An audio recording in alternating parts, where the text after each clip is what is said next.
বন্ধুরা, আজকে আমি ইলিশ মাছের মাথা দিয়ে মুসুরির ডাল করব। তার জন্য নিয়েছি আমি ইলিশ মাছের মাথা, আর কড়াইতে তেল দিয়ে দিয়েছি। তেল গরম হয়ে গেছে, আর এখানে আমি রেখে মুসুরির ডাল সিদ্ধ বসিয়ে দিয়েছি। তাই আমি ইলিশ মাছের মাথাগুলো প্রথমে ভেজে নেব।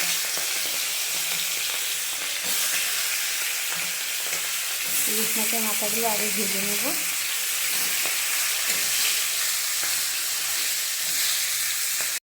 আমি ইলিশ মাছের মাথাগুলো ভেজে তুলে নিয়েছি। এবারে আমি দেব শুকনো লঙ্কা ফোড়ন,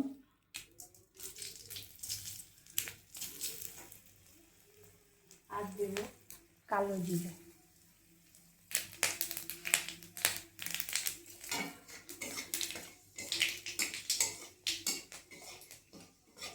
ফোড়নটা ভাজা হয়ে গেছে, এবার আমি দেব মাছের মাথাগুলো।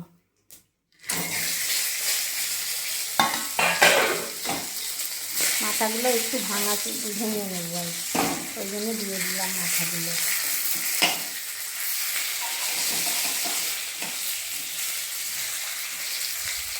মাথাগুলো একটু ভেঙে ভেজে নেব। মাথাটা আমি ভেঙে ভালো করে ভেজে নিলাম। নিয়ে এবারে আমি ওর মধ্যে ডালটা ঢেলে দেবো। ডালে হলুদ নুন সব দেওয়া আছে।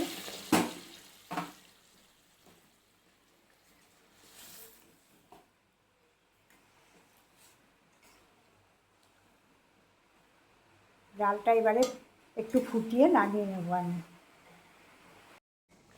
আমার মুসুরির ডাল দিয়ে ইলিশ মাছের মাথা রেডি। দেখো, হয়ে গেছে আমার ডালটা। তোমাদের কেমন লাগলো কমেন্ট করে বলো। তাহলে আসছি।